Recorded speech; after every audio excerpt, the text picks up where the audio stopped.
Chair, you may wish to consider how many more items you have on the agenda versus how much time you have to hear them. Because I can adjust according to your wishes. So considering we've got the next workshop at 2:30. Yeah. And then it goes to 4:30. Sorry, I'll just we're kicking the meeting back off at 12 minutes past 12. Right. So we've got all our attendants up there. Okay. Thanks, Stefan. So can we take perhaps the partnerships and operations group report has been read by staff? Would that help to expedite things, and then we can have our discussions on Martinborough wastewater and the Better Off funding? Is that what you're preferring, Stefan?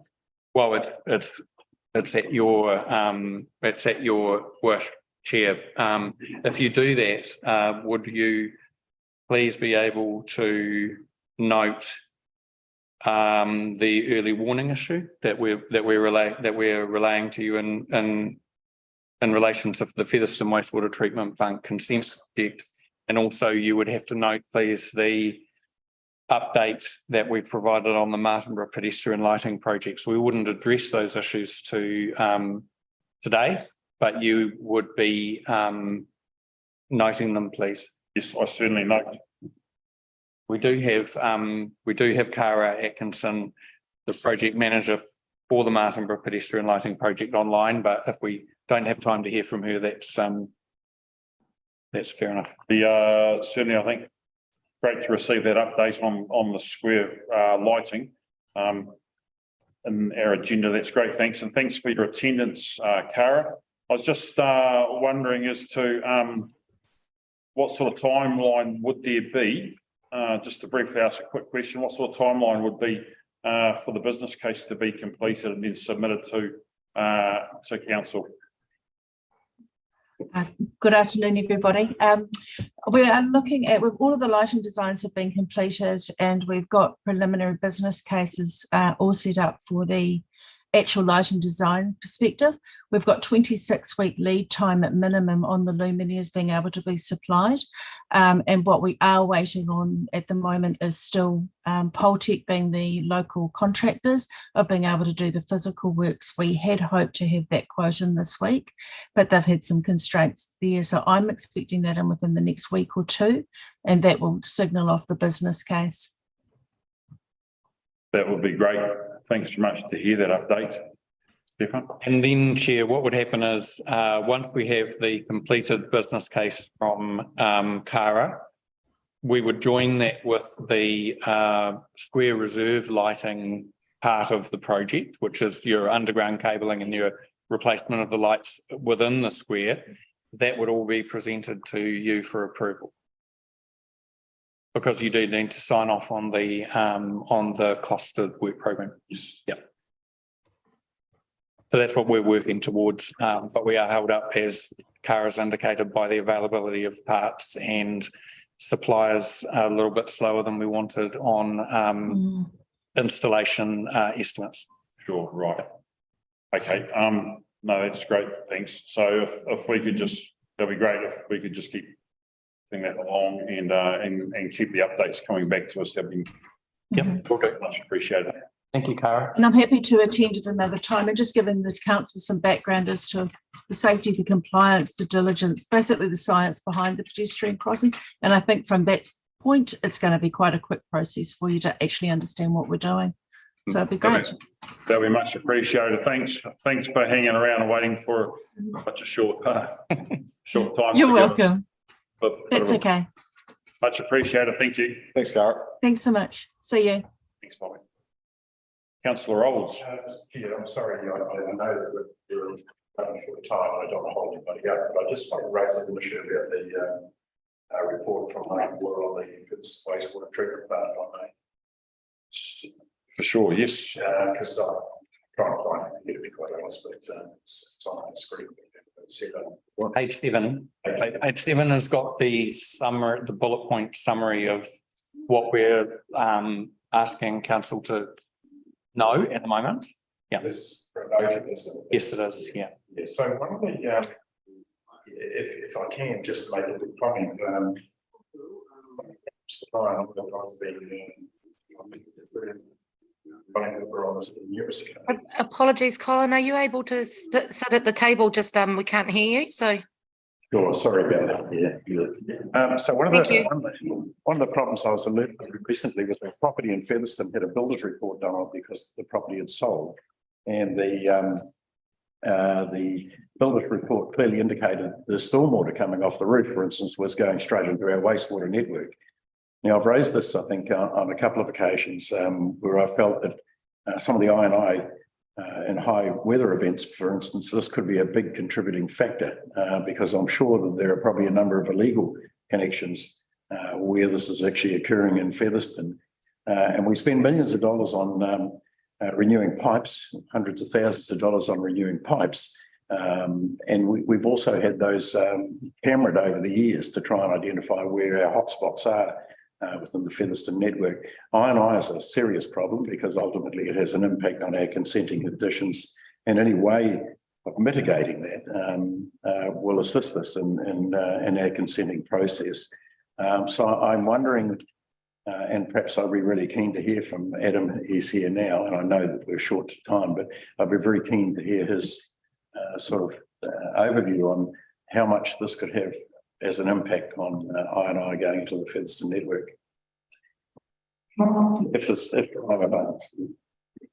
Thanks. Thanks for that, Councillor Old.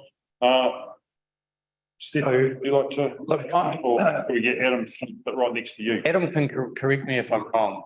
My understanding is that Wellington Water has undertaken some limited investigation as to whether stormwater is infiltrating the wastewater system, and you do that through smoke testing of systems. But and so we have a surface view, a preliminary view of the potential contribution that might be making. A more sophisticated view, sort of house by house, to inform any data would be very labour intensive and expensive, and it hasn't been programmed. But I may have that wrong. Adam, could you come and I just make a comment as well, because we got a report from Wellington Water last year on the quantity of wastewater we're processing at our 3 plants, and Featherston was what, 2/3 more than Greytown. So either they go to the toilet a lot, or there's a so maybe Melissa might be able to guide us on that. or are you on a speak to the team? But yeah, no, but for the number of population, it's significantly more wastewater being treated. Thanks, Adam. Before I jump in, I don't know, do you have something you want to jump in with, Steve, or? Yeah, look, I'm happy to talk to inflow infiltration if that's helpful.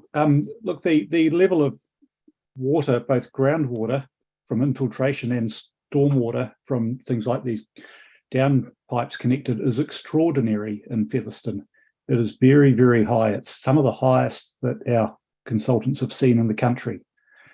And so, yes, every downpipe that's connected is a problem, but the bulk of it is from that groundwater that's seeping in through the pipes, even some relatively new pipes. So it's a really difficult issue. The flows have been significantly higher over this last year, which has caused a significant complication in the application for the consent. And that's related to the wet winter and wet summer that have been. So that's just a quick summary overview of the scale of the Featherston I&I issues. Well, it's a serious problem because it's having an impact on us getting our consent. And yet we've invested over the years millions of dollars on replacing our network of pipes within the Featherston urban area. I don't know. Is there a quick fix? Is there an easy solution? Is this one contributing factor, for instance, with stormwater that could have perhaps been eliminated from your inquiries and Robin. your investigation? Oh, sorry, Chair. Robin has a hand up. Come and join us, Robin. Just as part of the master planning work that's been done at Featherston at the moment, Wellington Water have engaged Mott MacDonald to carry out a Featherston wastewater growth plan. And within that plan, in the scope of work, they're looking at the historical reporting on network inflow and infiltration. And they're also looking at options analysis and selection of a preferred investment program pathway for growth wastewater servicing. So within this piece of work, which is underway, it's running a bit late, but it is happening. They are going to be looking at everything that's been done in the past and options for us going forward. Okay. Who's doing that? Mott MacDonald. Mott MacDonald, okay. And that's going to feed into the consent. Now, what we've done with the consent, with the permission of the regulators, we've submitted the consent on time, and then we've paused it while we take stock of the I&I issues. And really, it's a fork. Either we will determine that the I&I issues are within the design model, and we can mitigate, and then we'll continue on with our original design, or we'll determine that this actually blows out the design parameters, and then we're in a different place. So this was just to give you I wanted you all to know exactly where we were at with that process. It just sort of adds to the question a little bit. At this stage, our consent application, which has been lodged, obviously hasn't been accepted at this stage, has it not? Been accepted by the regulator, but it hasn't been approved. Yeah, so we've just paused it. But so one of the key aspects of that is I&I, is it not? And that's Yes, it is. yeah, okay. Thank you. Thanks, councillor Rolls. Well, I've got one on water as well. And it's the $1.8 million underspend in our capital works. That does concern me a little bit, because every underspend we do in capital means we spend more on operating. So not to dodge the question here, Chair, but there are two papers in relation to Wellington Water's budget, which are due to council, not for this forum. So Wellington Water are forecasting an underspend in capital works, and that's mainly due to delays at Memorial Park. And that money will be carried over and then put to good use in 23-24. They're forecasting an overspend in OPEX, mainly due to the major weather events in Featherston and the impact on Fitzherbert Street. And that is going to full council on the 7th for approval, and so you'll see that paperwork come through. I don't know whether you want to dig into that anymore in this limited time we've got available. I think we can deal with that issue on a full council meeting. Thank you. Leave around us around the table, and so thanks. So is there anything more to add for the early warning for Featherston wastewater? No, the points are all there, and I'll just make sure that I keep you up to date with what's going on. Robin will keep you up to date with what's going on. Thank you, Robin. Thanks very much for that update on that portion of the agenda, Stefan and Adam. So Aidan, before you move on, we've got the extraordinary item to be done in B1 here. Just before we do that, did you want to just move those 2 points there about the early warning and Luxembourg notes? Yes. So for those two notes, the early warning from Featherston wastewater and also the Martinborough pedestrian square lighting project, could we please have somebody to move that they've been accepted? Thanks, councillor Plummer, and somebody to second that they've been accepted. Thanks, councillor Sadler-Footer. All in favour, please say aye. Aye. Aye. Who was that said aye? Boz. All against? Yeah. Please say no. Thanks, Boz. Aye. Yeah. Thanks very much, councillor Maynard. That motion or recommendation has been carried. Thank you. Now we move into the item of extraordinary business, which councillor Plummer has. Yes. So in the Times Age, and I don't know whether that's correct or not, but on the 20th of May, there was the report that on the Martin that you are talking about here is the repair of the fix of the flooding at the supermarket.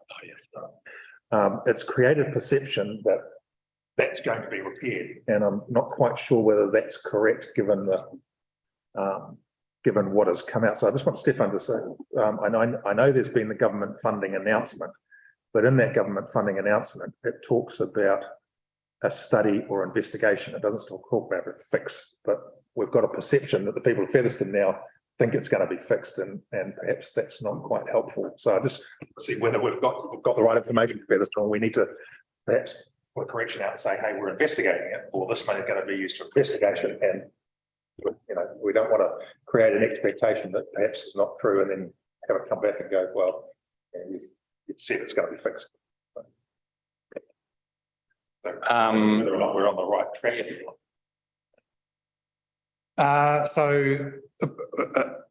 I mean, everybody will have seen the joint minister's statement about more money for rural roads and road resilience, and that was announced, I think, as part of budget. And at the bottom of that, I mean, I've only got as much information as that. So at the bottom of that statement, there's a whole lot of projects listed, and the investigation of what's going on with the flooding at corner of Daniel Street and Fitzherbert is one of those projects. And I understand that the money, and I stand to be corrected, but I understand that the money is being directed to a study and investigation of that issue. And so I don't know any more than that. I don't know what amount of money we're talking about, or indeed if council would get that money or another agency would get that money, and what the criteria is to apply, or when we can apply, or anything like that. I'm assuming all of that is forthcoming, that we'll get that information in due course. At the moment, in terms of what we're doing on that issue, it really depends on what budget is allocated in the annual plan. You'll see in the annual plan that if you go for, if the public ends up voting for the lower cost options in the water realm, then that work isn't budgeted, and we've been quite transparent about that. In the higher budgets, we might be able to put 50 or 100,000 towards investigating the issues there, but it isn't currently program work. That's all I know, councillor. Because and just to create the perception, so Super Value owner Dipen Patel said he's happy with the news. Quote, "That's good that it's been fixed at last. Everyone's had trouble with that funding," and that creates that perception that this is going to be fixed. I don't know, Martin, have you had some conversations with central government that might shed some light on this, or? No, I just had the release of the information where at the very end there's a note on half a dozen flooding, slipping issues in the Wellington area, and one of them is flooding outside the Super Value, and the it's slightly contradictory, because what it says, it's very brief, and it says study/investigation. It also says drainage improvements. So, I mean, my assumption is that that there's a study to be done with a view to seeing whether any drainage improvements are possible. But that's all I know. Do you think it might be helpful then if we get Shield to put out a media thing just clarifying this, so that people at Featherston know that we're doing the investigation, or this money is for the investigation, we'll do a bit more, rather than creating an expectation that something's going to happen. So the last thing we want is actually to say, "Oh, you said it was going to happen," and it's not. It's going to, it may well happen, but we've got no money put aside for it at this stage. Councillor Olds and then Millie Conley. Yeah, well, I'm not part of this. Councillor Table. While I'm not part of this committee, I do have a view on the information that was obviously put in the paper, which to some extent was perhaps not misleading, but just a bit of an oversight. And I don't believe we need to dwell on this too long. I mean, people are aware of the issues. We're doing what we can within our budgets to try and investigate, depending on how we finish up in our annual plan. But let's not labour on this, this is just another one of the many things that we need to deal with across our district. And I don't think it's nice that people in Featherston are aware that we take this seriously and we're going to do something cooperatively with Waka Kotahi and KiwiRail, but we don't need to labour on it. I think there's other things that are more important at this stage rather than putting out a press release on this one specific issue. That's my. Thanks, councillor Olds. Yeah, Conley? Yes, I mean, the statement is a statement from the government, not from us. So, I mean, we're in no way committed to doing anything, nor have we said we are doing anything, except we are participating through Wellington Water with Greater Wellington Regional Council to investigate flooding issues throughout the whole of the Featherston area. But that particular issue definitely came from the government. Thank you. And I'm not suggesting it came from you, Martin. I just do worry that perceptions out there. Thanks, Alistair. Robin? Just quickly, there is a big piece of work that's happening at the moment between all agencies around flood mapping in Featherston, and there's a full engagement and communications plan with that. I'm sure that Cheryl will, it can be brought into work that's been done. It's plan around And that's live now, Chair. So, and we have had very good attendance at those drop-in sessions run by Wellington Water and Featherston. Good. Great, thanks. Cool. Thank you. Thank you very much, Lee. Now, next item on the agenda, Martinborough Waste Water Treatment Plant Compliance and Capacity Issues, agenda item B2. So we've got Stefan, we've got, is Robin involved? Adam? Yeah, Adam Manson, and we've got Charles Barker here as well from Wellington Water. Thank you. Great. Would you all like to come and find a space at the table close to the microphones? Would be much appreciated.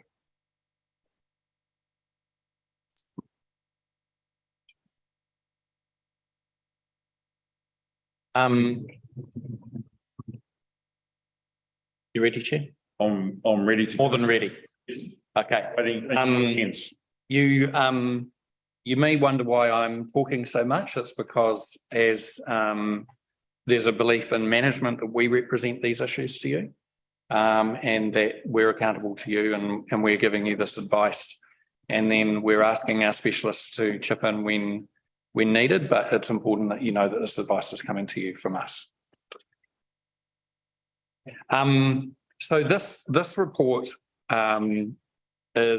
explains the issues that we're experiencing in the Martinborough wastewater treatment plant, and it backgrounds the decision to suspend new connections, which is with obviously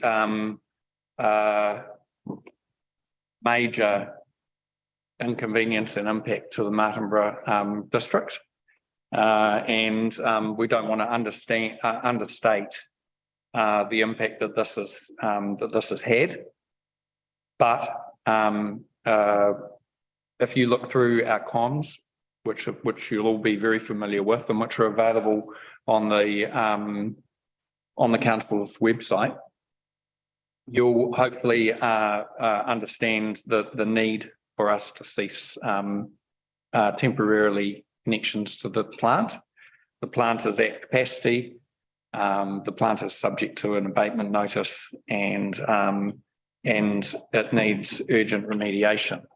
Now, the paper lists a few actions for you to consider, please.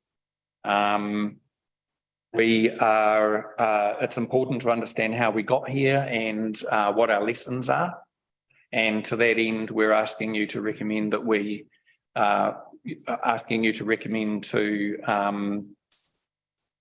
joint review at CE level of what happened and what we've learned from the process. We believe that CEs are the best level at which to run that inquiry. in addition, we, as part of that inquiry, we're asking you to recommend that we look at improvements to project management and governance and reporting. That would very probably fall out of the review. But I think it's something you might want to accelerate and recommend now anyway. We're also, what we wanted to convey to you through this report is that we're not sitting still at all. There's a number of things that we're doing straight away, including investigating how we got to this point and what the history was. But we've also initiated a health check of the other plants, the other wastewater treatment plants, and concentrating heavily on whether we may be in a similar situation to Martinborough or not. So that work, we're not waiting for any instruction on that. That work is underway now. We're also, of course, working with the regulator. Yesterday, we submitted our compliance plan for the Martinborough wastewater treatment plant to Greater Wellington. That plan was built by Stantec, and it's a very good piece of work, and outlines how we would get that plant back into compliance as fast as possible. So we haven't had any feedback from the regulator. I think they've requested a meeting, and we're going to meet with them as soon as possible. And the only other thing that we're doing, which you should be aware of, is of course mainly through Russell O'Leary's team, we're liaising with customers and with the public to make sure that everybody understands what's going on and the impact on them and their businesses. So I think the report sort of stands for itself. There's a lot of information in here, and I welcome questions and comments from you. Thank you, Stefan.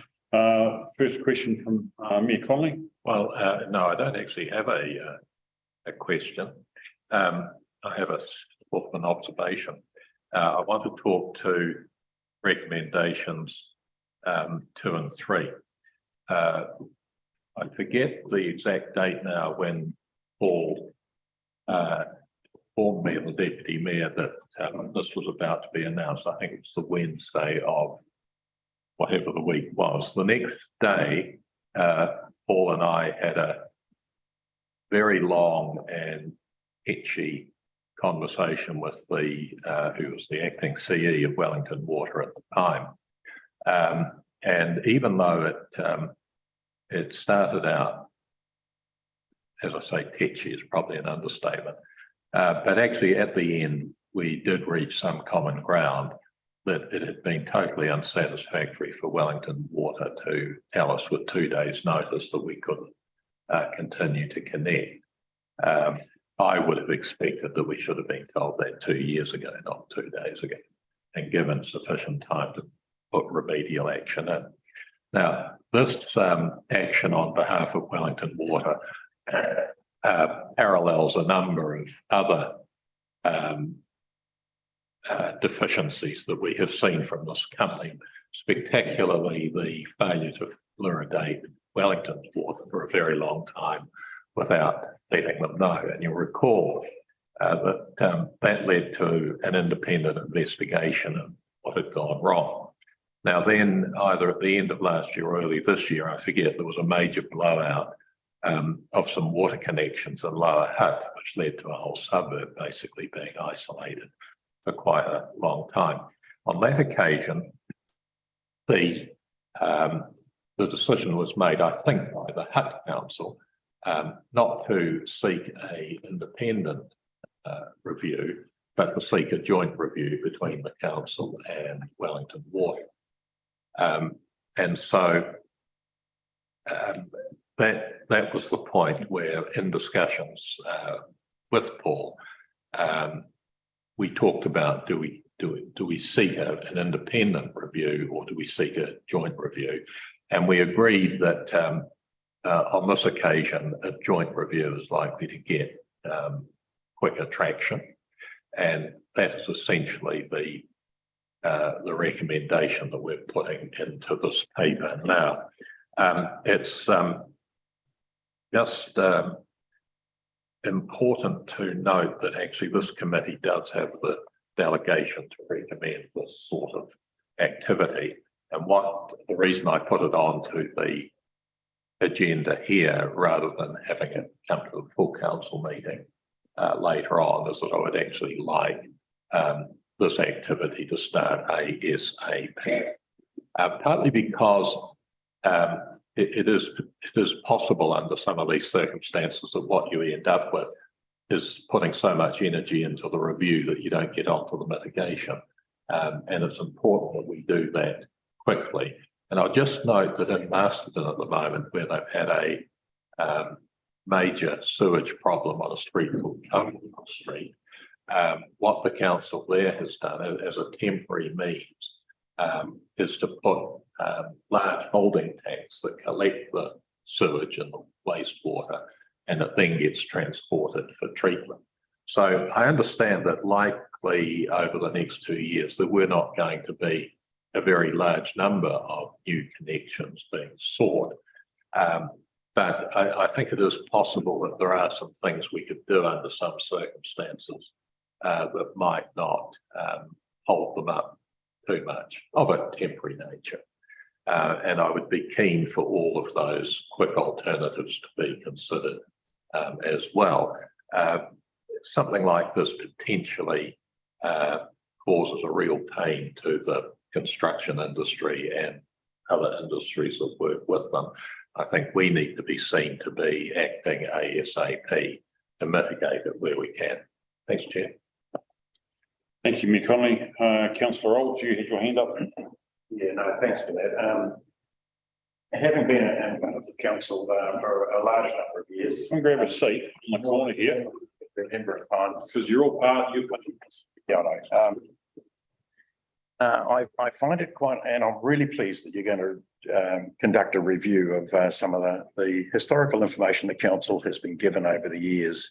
And I relate particularly to the granting of 35-year consents for both Greytown and Martinborough back in 2017, I think it was, when we got those consents. Because when we sit around this table here, we are guided by the advice that's given to us by our professionals, our council officers, and those consultants that we engage to give us guidance and advice. And we make our decisions based on that guidance and that advice at the time. Now, even insofar as Wellington Water and our agreement with Wellington Water back in 2019, is that Wellington Water came into us and did some fairly thorough due diligence on our network before they accepted us as a shareholder. And yet at no time were issues like Martinborough and its capacity and ability ever raised to councillors who make these decisions around this table. So I have some concerns about the quality of advice that we received back in those days, and that's why I'm really keen to see a review process go on, because consultants and advisors aren't held to account. We don't go back to them and sue them because they gave us bad advice. They walk off and they do another job somewhere else, you know. So it does worry me that we need to look closely. We need to vet and Rob Stephan and Robin get cross-examined by us as councillors, because we don't necessarily have enough trust information that's being provided. It's because we've been let down in the past. So that's really all I have to say. And I'm just, yeah. And I know Stephan would like to comment here. Thanks, Councillor Olds. Stephan? Yeah, thank you, Chair. Look, you know, there's some very strong comments being made about Wellington Water and Wellington Water's performance, and I understand that there's emotion in this issue, and I would have expected, you know, some commentary, but I would point out that Wellington Water has been letting us know about the capacity constraints in that plant for some time, and by us I mean councillors, through its regular reporting, through its webinars, through its briefing. We've known that that plant is operating at very low capacity for some time. But what happened was, and I don't want to preempt the findings of the joint review, which is kind of what we're doing here. But what happened was a combination of higher than expected growth, a couple of applications for large plan changes, and this abatement notice, which of course highlighted non-compliance, acted as triggers for us and meant that we had to take urgent action. And the recommendation from Wellington Water asked us to do that, and that was very proper that they did that. But that's not, I think it's slightly unfair, to be honest, in my professional opinion, to say that they somehow only provided us 2 days notice of that. I don't think that was the case. And I would like us to suspend that kind of commentary in public until we've got the results of the joint review, because it may be that we don't walk away from this squeaky clean either. And we've all got some lessons to learn. Thank you. Thank you. I think for you, Chair, I would support that, mainly because we have got to hold the mirror up to ourselves as well. There are going to be internal things that are identified, which we know we could do better moving forward. And so the whole idea is for it to not be a finger pointing exercise, that it is something truly that both organisations can learn from. Yeah, thank you, Paul. And thank you. It wasn't directly a finger pointing at Wellington Water. If you look at my statement, it's about the advice we've been given over years, long before Wellington Water came. All right, So thank you. Councillor Plummer. Yeah, Stefan, can we look at some of the budgetary figures here? And we're talking in paragraph 3 of the executive summary, so page 4, first paragraph, we're talking about the capex of 77 and 600 for OPEX. Yeah. CapEx is in the budget for the long-term, the annual plan. The OPEX is not. Yeah. I'm assuming that's not on the whichever colour we've gone out to consult with. Is it included in the higher levels of thing that we've also put out in the consultation document? Orange. Orange and green. Green. No.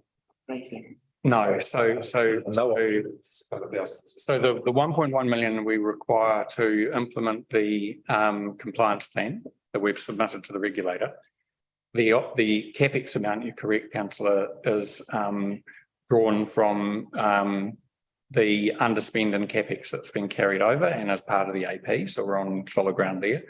The OPEX amount would at the moment is proposed to be drawn, if you approve, from the Better Off funding, and that's the paper after this one. So the 2 papers need to be read in tandem. Okay, so I've got a slight problem that seems to be you're leading us down the path to say use federal funding. So oh no, not at all. No, that's obviously your decision, and if you decide not to use Better Off funding to fund the OPEX portion, then there'll be a hole in the annual plan that will need to be filled somehow. And I'm assuming the 600,000 is the vast majority of that is the desludging component that we're talking about. Yes, it is. And so we get on funding issues with that when we talk about. I don't know if we want to talk about the funding of that. I've spoken to our chief financial officer to ask her to investigate the issue of whether, if you remember when we're doing our rating review workshop, there are opportunities or options about how we can fund some of these things through short-term loan funding, even though it's OPEX, given that it's a one-off, it's not an ongoing OPEX. It's not like we're not paying for this every year.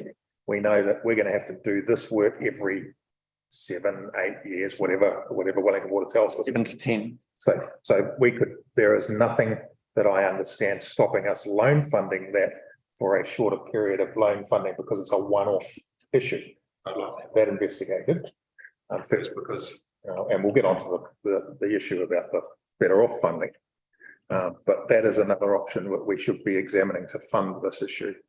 And we shouldn't be going down with only one option of funding at this stage. Should we look? Thanks, Councillor Plummer. Yeah, through you, Chair. The cautionary word around any potential funding options is, of course, that to loan fund anything means that at some point in time, any water-related debt would need to be transferred over to the new entity. And we're currently going through the process at the moment on reviewing what is appropriate for transfer. And there is a risk that if we venture into any new kind of arrangement, that debt could not then be transferred over. So we do have to tread very carefully about what new debt we take on. Yeah, well, we can investigate that.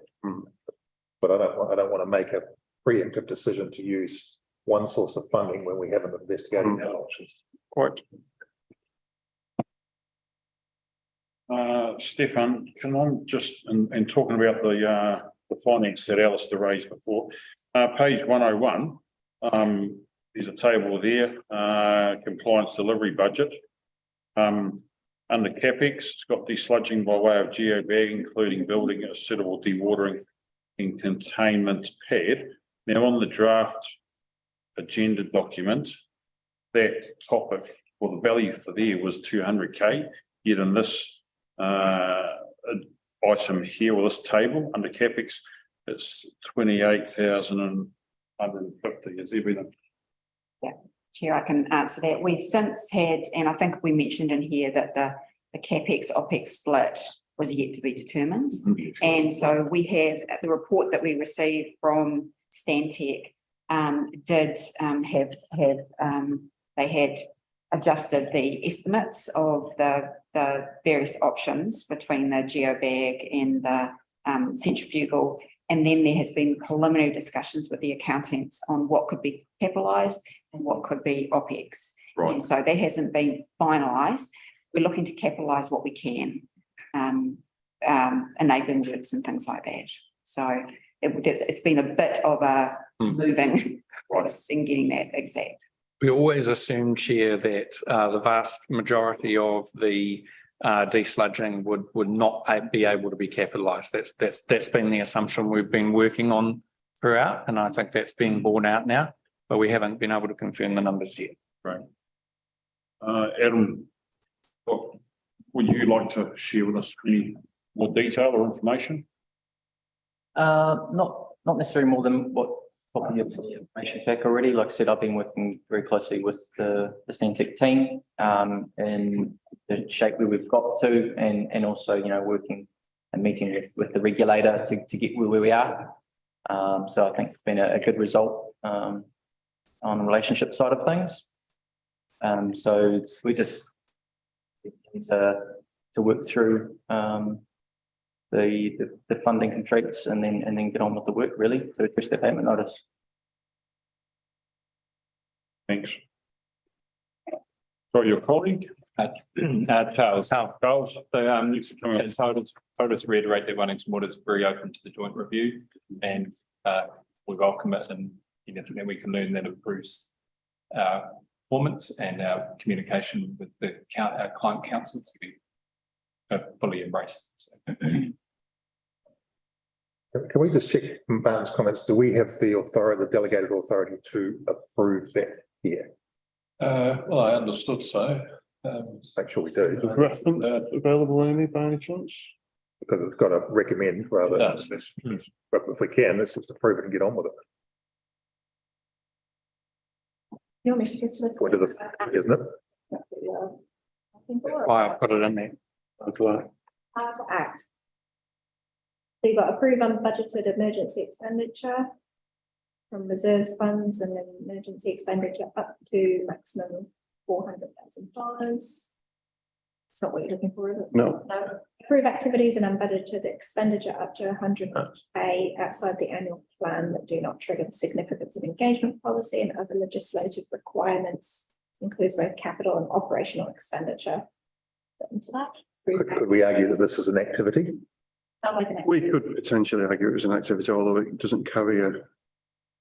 The other one is provide input to planning for community engagement consultation activities within infrastructure and communities that expose some impact, and the other one is to stop roads. So that's it. So I'd probably say it was an activity. Isn't that what an activity for the purpose of the road? Doesn't carry any costs, and my understanding of the within the scope of your power to act. Right. So we've So it's not. Could we then change? Not a recommendation. Just endorsing.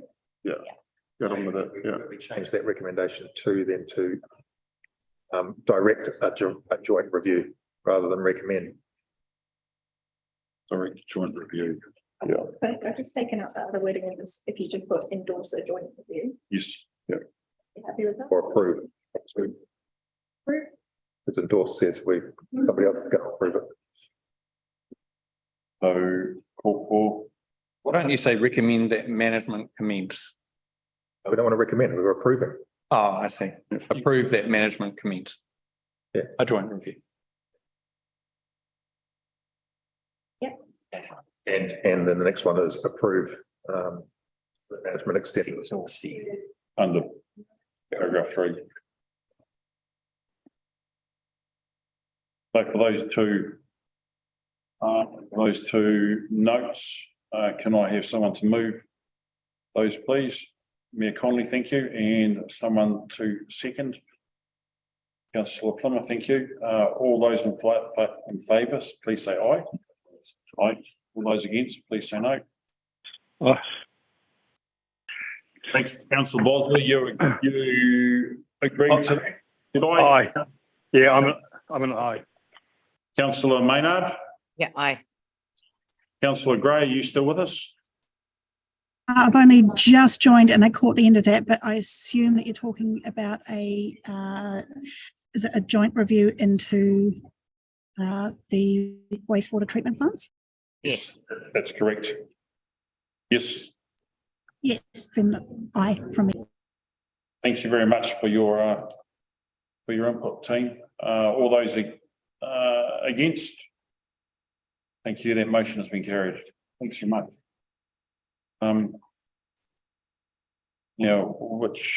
Where are we to next? Federal funding? Agree. Rough time frame that you're going to do that review? It would be nice to make sure that we get a report back in a timely manner. We already have a preliminary report from Wellington Water, and we've already done some additional investigations of our internal process systems. So I would imagine we could pull that together pretty quickly within the next. Yeah, it's already underway. So time for the next committee meeting? Certainly. Cool, thank you. 2 months. So Amy, Oh, yeah. please. 2 months. Definitely.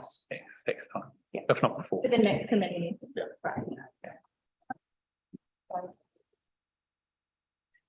Okay, so still under Martinborough wastewater treatment plant. We've got points there. Agree to an appropriate governance structure. An appropriate governance structure be investigated as part of that review, noting the success of the Featherston wastewater treatment plant structure. So do we need to have this? Wellington Water supports that other structures work very well and if it could be replicated, we're supportive. Any other comment by council officers or councillors?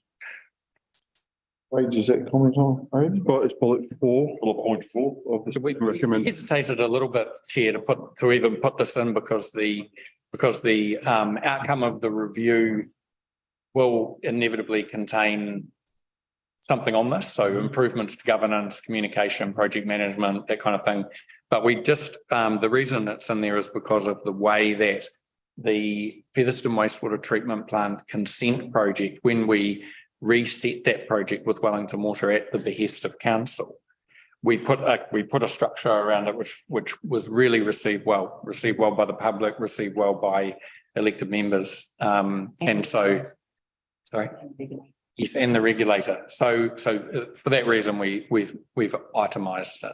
But of course, it'll be up to it'll be subsequent to the findings of the CE-led review. May I say something? Councillor Maynard, for sure, go ahead. Thank you. I'm not sure about this being in here because that project is different to what we're looking at with regards to the Martinborough wastewater treatment plant's compliance, isn't it? I mean, we've already got the wastewater treatment. What we're looking at is what's happened with regards to it and it taking this long to it having been pulled from having more connections. So it's not quite the same. And I just don't know if this is actually If this sits here, that recommendation, I'm not sure how that would work, and I think that either we get more information on what that looks like, or we take it out. Can I maybe recommend through then, Mr. Chair, that we take it out for the time being, we see what the results of the sea level review are, and then we can bring it back to the table at that point. Yeah, it's fine. It's no problem. Everyone happy with that? Yeah, thank you. I will move that. The next note is to note that an urgent health check of our wastewater treatment plants is underway with Wellington Water, with the report due back by the 31st of May 2023. So I take that the email that we have received yesterday, the day before, was that health check report, or is there still more to come? More to come. So that was part one. Thanks. So If that keeps on giving. and then note that urgent work is underway to confirm a compliance plan to bring the plant into consent as fast as possible. So that's the plan that's already been submitted to the regulator. Correct. You're talking about before. Has anyone got any comments or any questions about that around the table? Could we have, thank you, no comment. Councillor Maynard, Councillor Gray, Councillor Bos, Lee. No, I think it's already been explained, but these are just being noted because it's already been started, right? Correct. Yep. Thank you. Yeah, so these are just notes. Thank you. Yeah, no further input from me, thanks. Yeah, me either, Aidan, nothing. Thank you. Thank you, team. So can we please have someone to move? Councillor Saddler-Footer, and seconder, please, Councillor Woodcock. All in favour, please say aye. Aye. Aye. All against, please say no. Thank you. That has been carried. Thank you very much. Thanks a lot for your input. Team to Martin Borough Wastewater report. Now we're going to move on to the Better Off funding report. We may. So, sorry, Councillor. So I'd like, can we have a mover so that we receive the Better Off funding report and project substitution? Mayor Connolly, thank you, and seconder. I'll second it. Thank you very much, Councillor Maynard. We're going to have some discussion around that. Thank you. Thank you, Chair. So, councillors will recall that originally, by resolution, a decision was taken to use this 1.88 million as the first tranche of what was suggested to be a community wellbeing fund. 1.88 million was the first tranche, and 5.63 million was the second tranche, and it was going to enable us to have a multi-year community wellbeing. Are we without a quorum? Yeah, Right. Wait till it comes back. sorry. Getting mixed. Online councillors are. No. Yeah, it's visual. But as a couple of things have happened which have forced us to revisit this decision, and that's what this paper deals with today. The first thing is that the government has withdrawn the second tranche of funding, so we no longer have access to 5.63 million. So all we have now is a 1.88 million one-off piece of funding.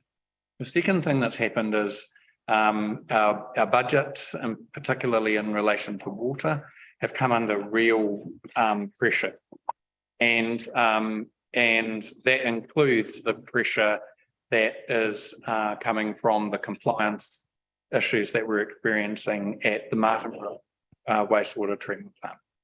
And so what we're asking you to consider today is rather than using the 1.88 million for Community Wellbeing Fund, that you actually redirect that money into OPEX spending in water, which is above your LTP level. And so it has to be above the LTP level, and then you can spend it really on any discretionary activity that you couldn't afford otherwise in the LTP.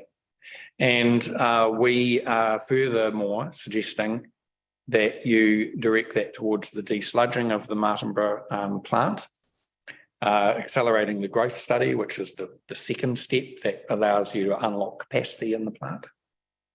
And then the remainder of the funding would just go to other projects, which are discretionary OPEX projects in water. And that could include things like, for example, desludging another plant. If it became evident to you in the coming weeks that you urgently needed to desludge another plant.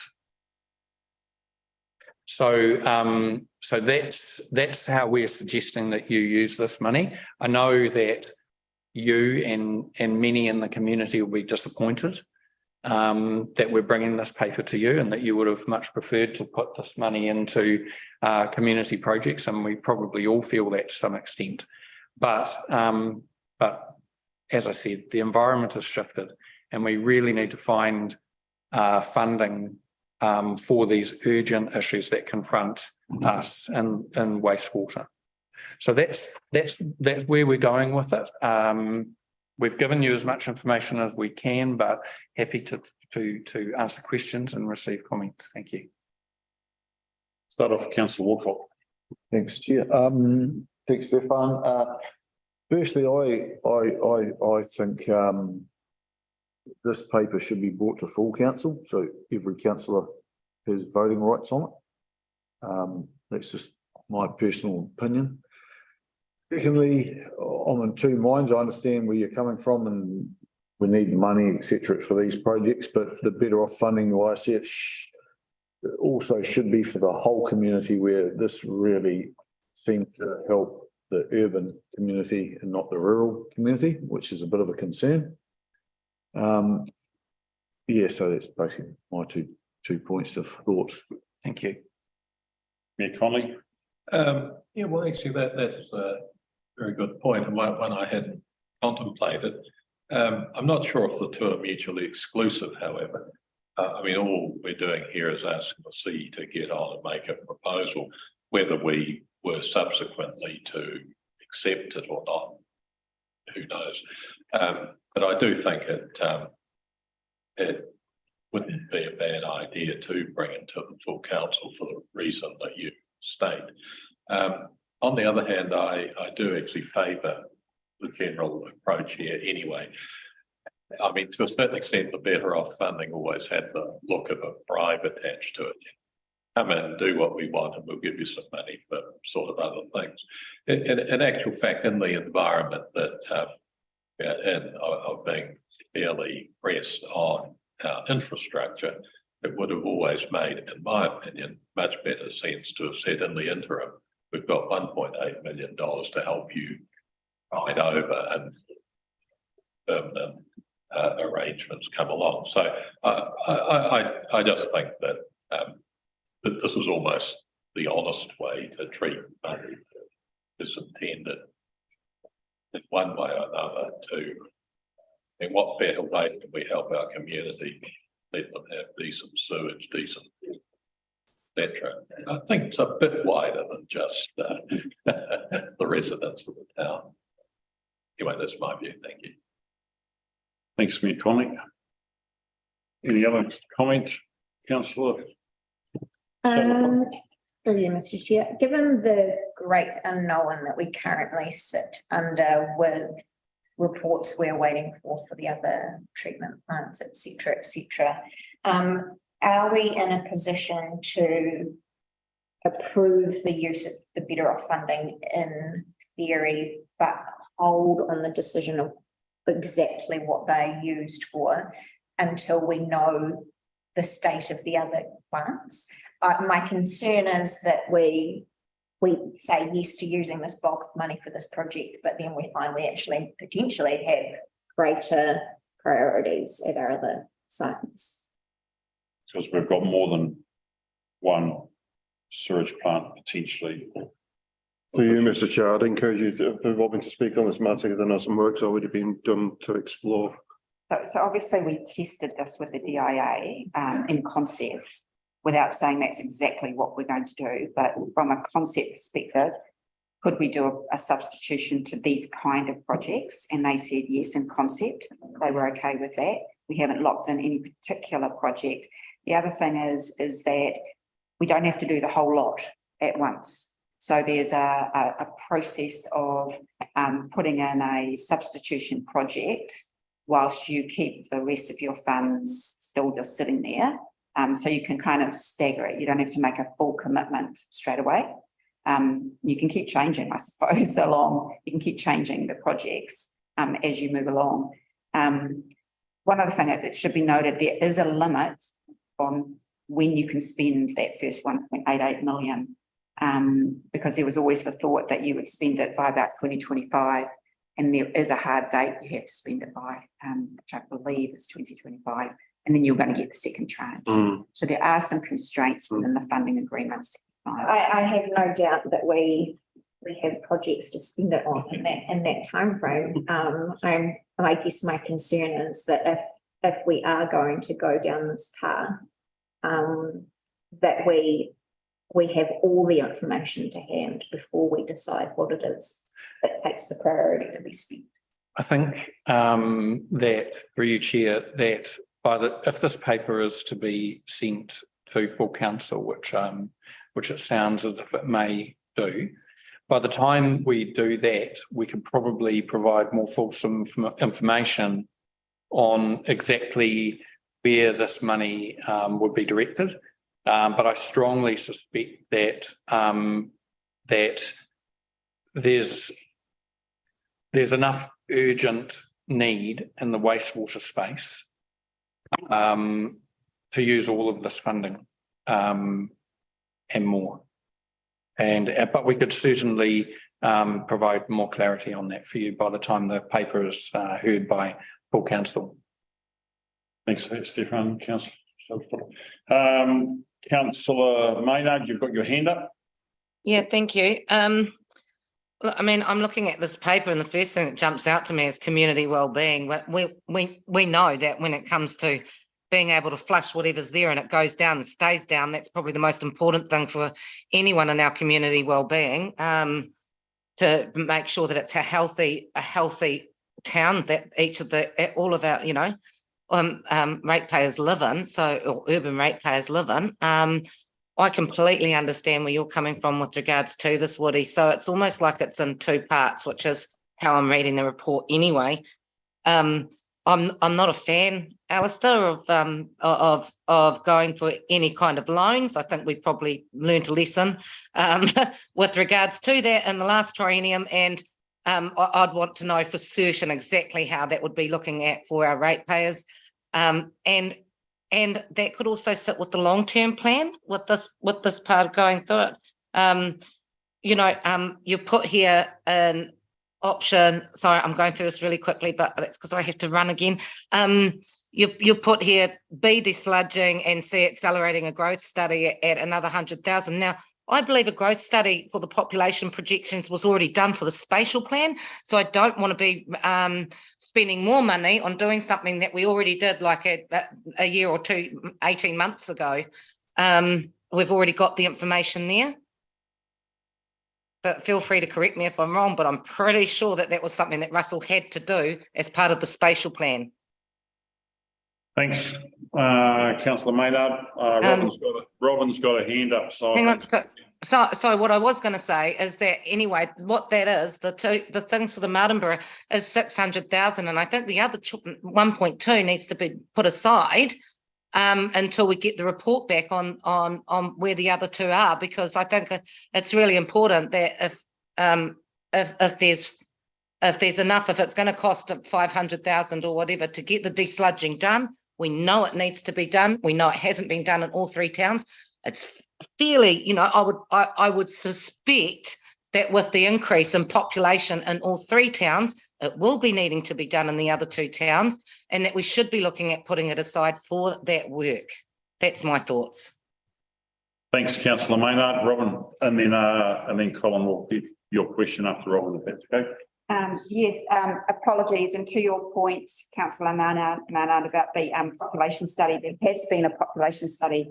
But in actual fact, this growth study is a more comprehensive study, similar to the McDonald Mott study that they're doing for Featherston. So it's population, it's current constraints in Martinborough, it's infiltration and inflow, it's the whole gamut that leads into the design. So really that point C shouldn't say population because we do have a projection, but this is bringing that all together into investment options to lead into this.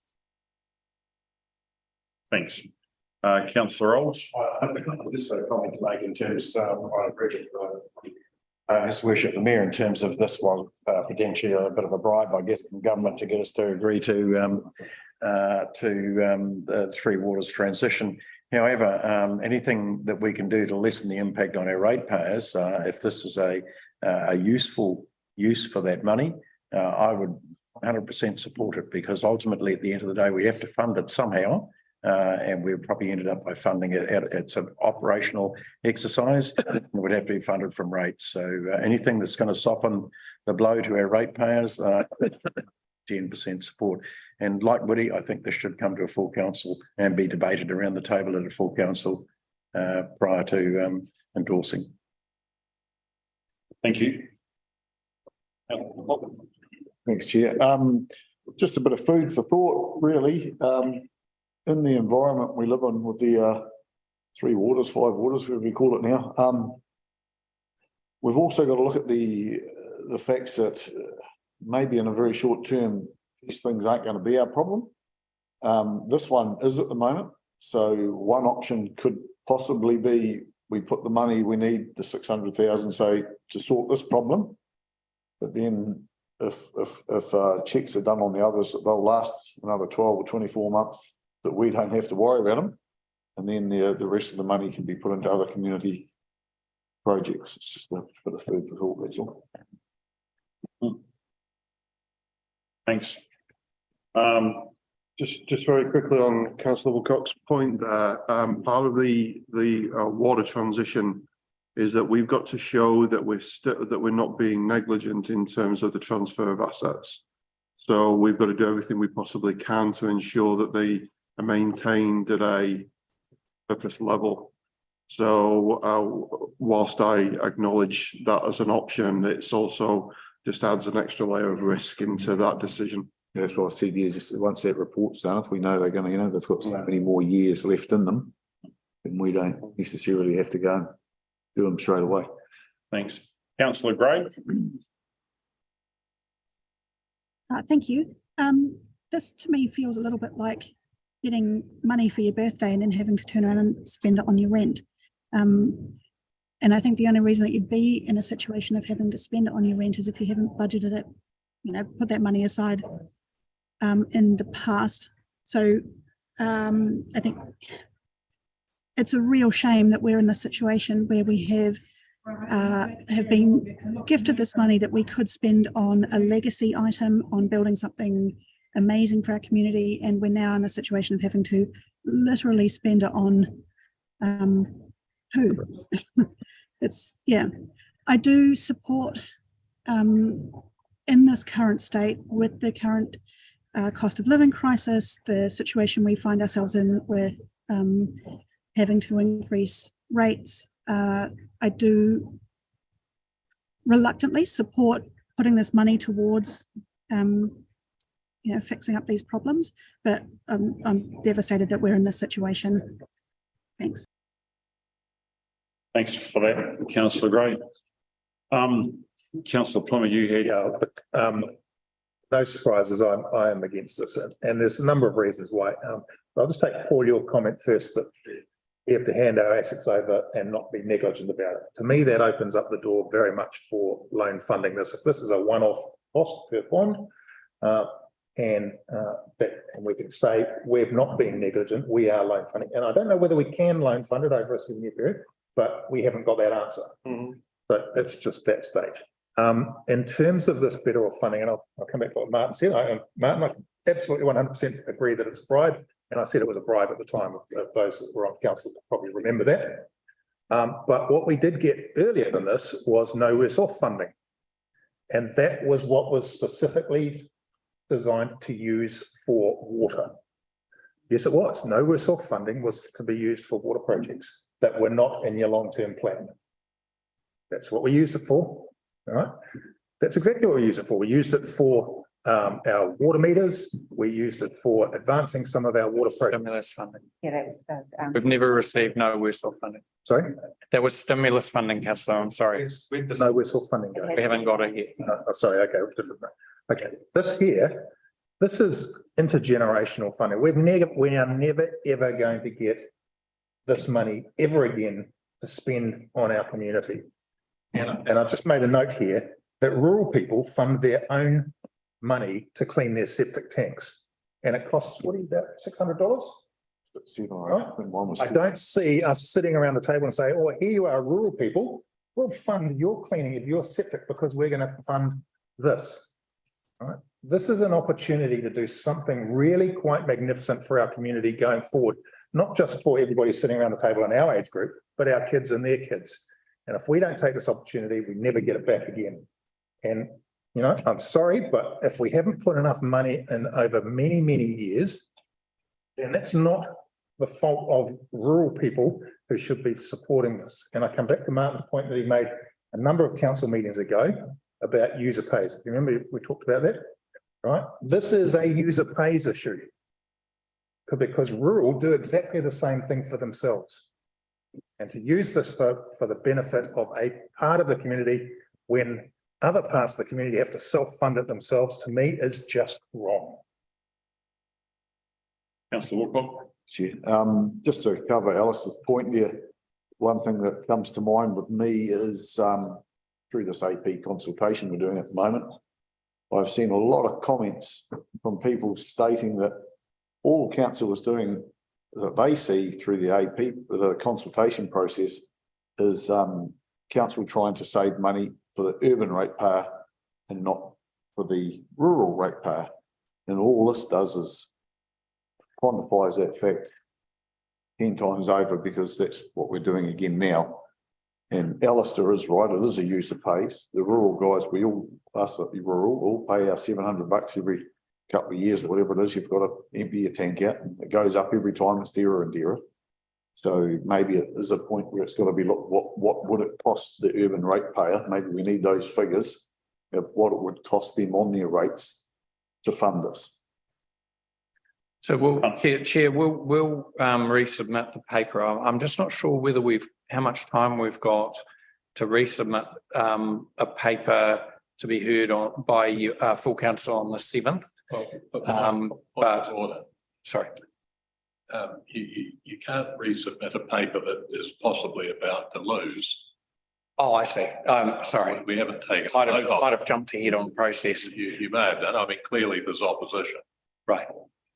I was going to say, if we do submit a new paper, we certainly would provide that additional information on loan funding, because that seems to be a bit of a missing piece in the puzzle. So shall we make an amendment to refer or to delay discussions or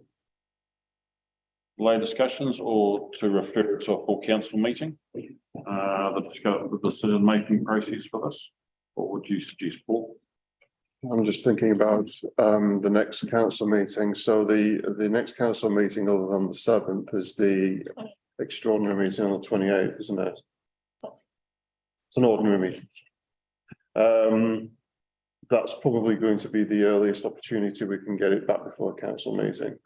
So the driver for this, obviously, Chair, is we need to urgently confirm the funding of the compliance plan that we've put to the regulator. So, just to ask that all possible urgency be attached to this, please. Could I suggest that we reject this paper and ask our officers to submit it with the up-to-date information to full council on the 7th? On the 7th. You'd have to table it. We'd have to table it on the day, yeah. It's, Ready for tonight, No. if the agenda needs to go up. But we could table, we could Largely like this. table it on the next few days if that's acceptable to the chair. to the mayor.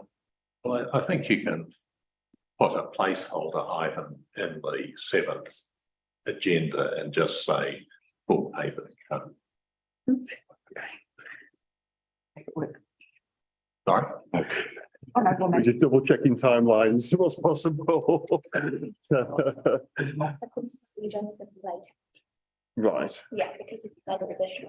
Okay. Come in. okay, whilst I've just been right. email now. So we could endeavour to get that to Amy by the weekend. No, Councillor, Well, I don't Councillor Rolls, Councillor Tobin. not the weekend. Because there are time constraints with getting the holiday to the regulator and obviously to Steve as well. We could take this on as an extraordinary business item and see, any problem if it can't be slotted into. Yeah, we could come as extraordinary. Yeah. And the other thing I'd say about the funding, don't forget when we were doing our rating issue with Phil, he said there were other ways in which we can fund these sorts of things. So perhaps you might want to give him a ring and say, what did he mean by that? Okay. We specifically talked about this as an issue. And he did suggest there may well be other methodologies in how you fund it.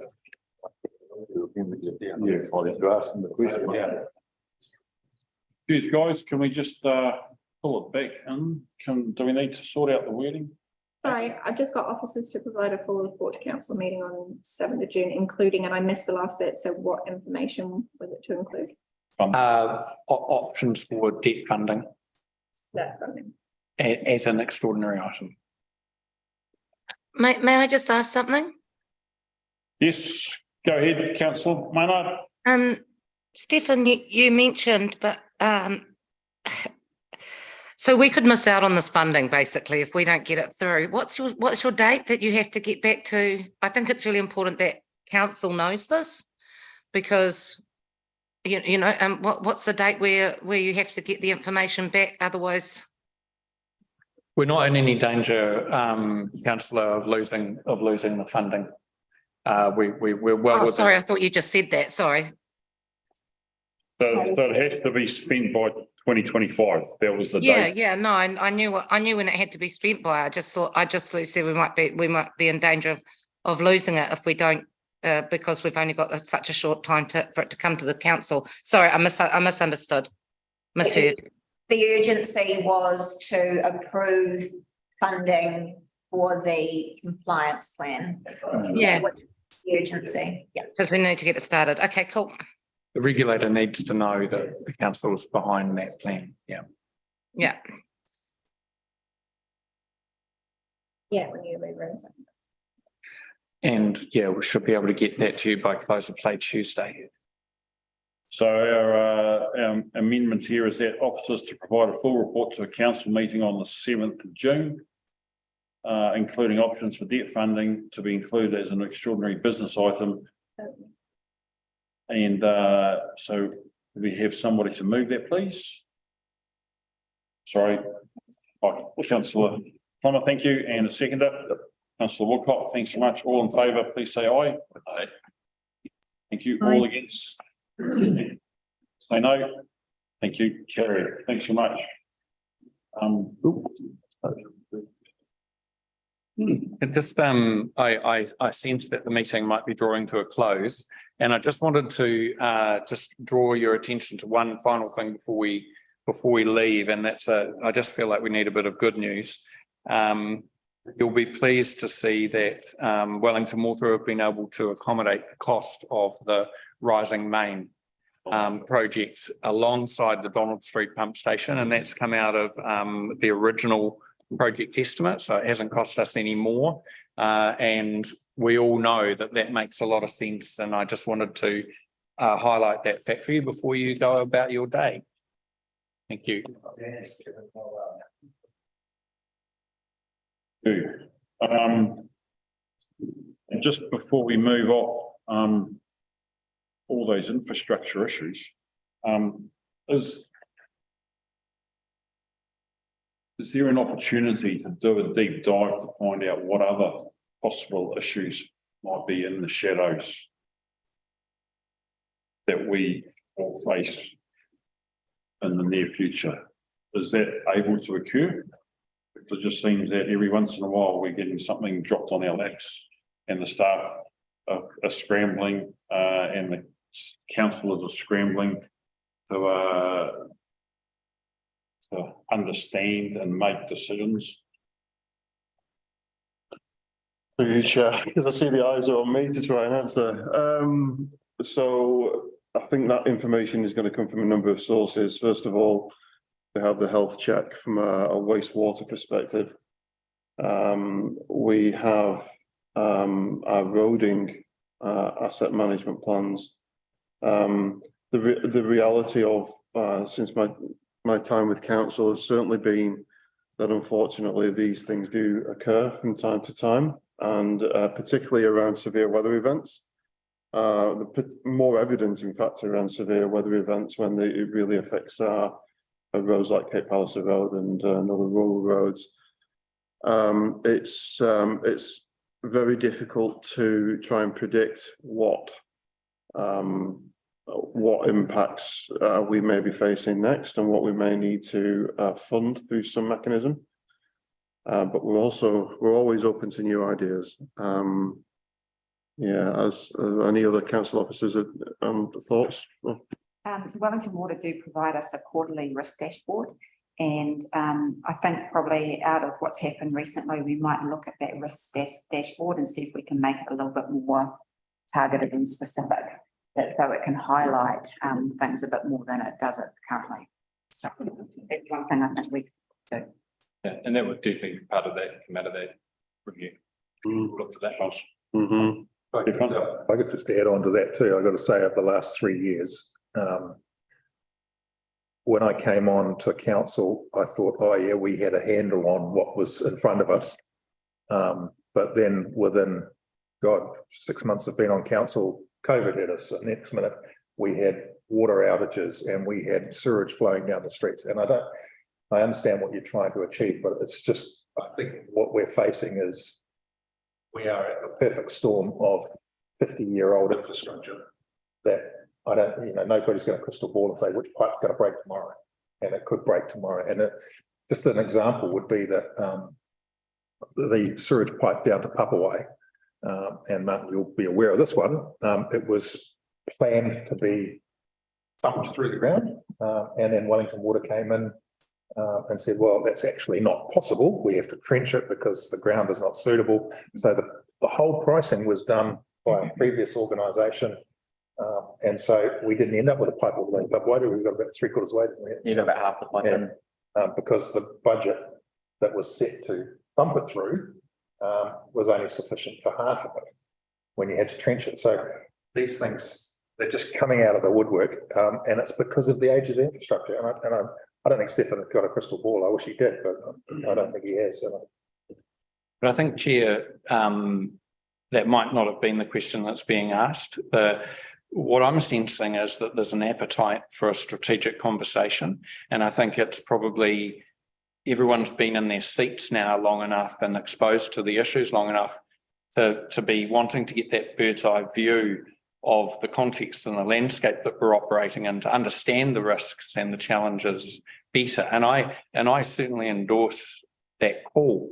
And because I think, yes, the infrastructure is old and getting older and in worse condition, but we've also got Crown policy to consider. Which way is Waka Kotahi going? I think, we all know the answer to that question. What's going to be the impact on us?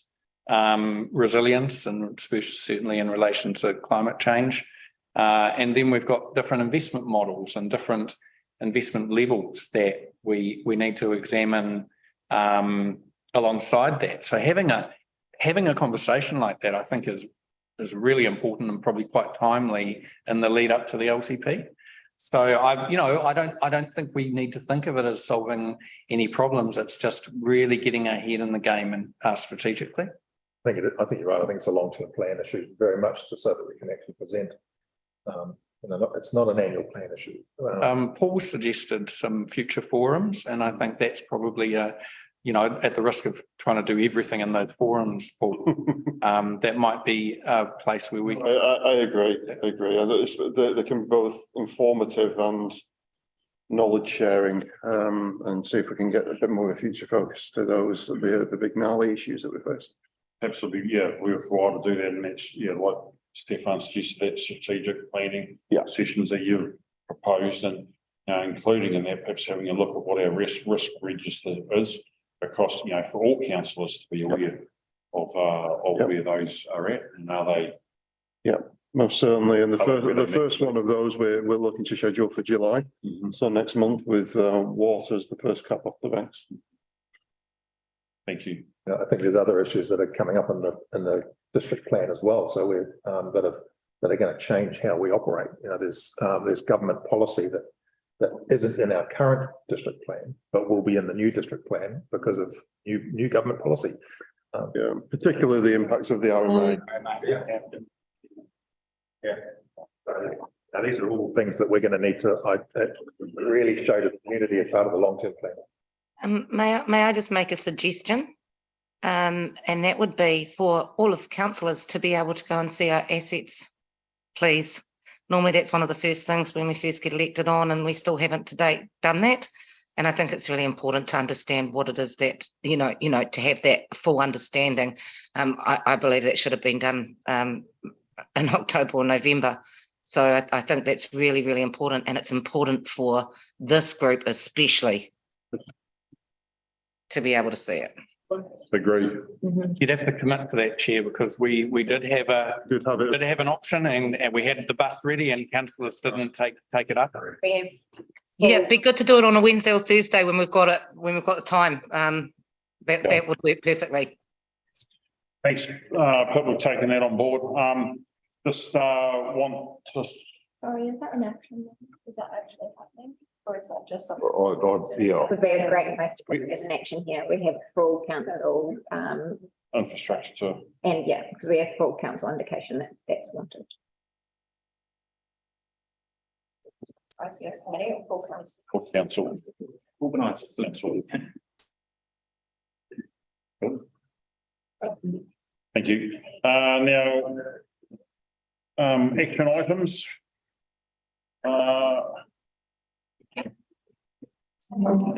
Thanks. Any questions? Thanks so much. Thanks, Wellington Water guys. Team, Lovely. showing and partaking. Awesome. Action items. Any comments about the action items that we've got on the table in front of us at the moment? No comments. It has been read. Now we're moving on to the chair's report. That's been in front of everybody. I think my feelings and my thoughts are articulated sufficiently in the chair's report.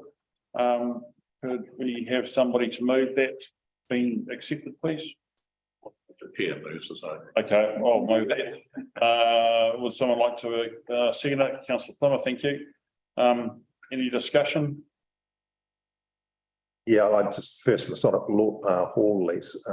That was discussed in the previous community board as well, particularly about where council facilities were in Greytown. Love the fact that it was the original library, or one of the library for a long time. It is a beautiful building. I just don't see the logic in leasing a building on Main Street, which has very good retail space, I suppose. Cowshed down the end of what's the street, Martin?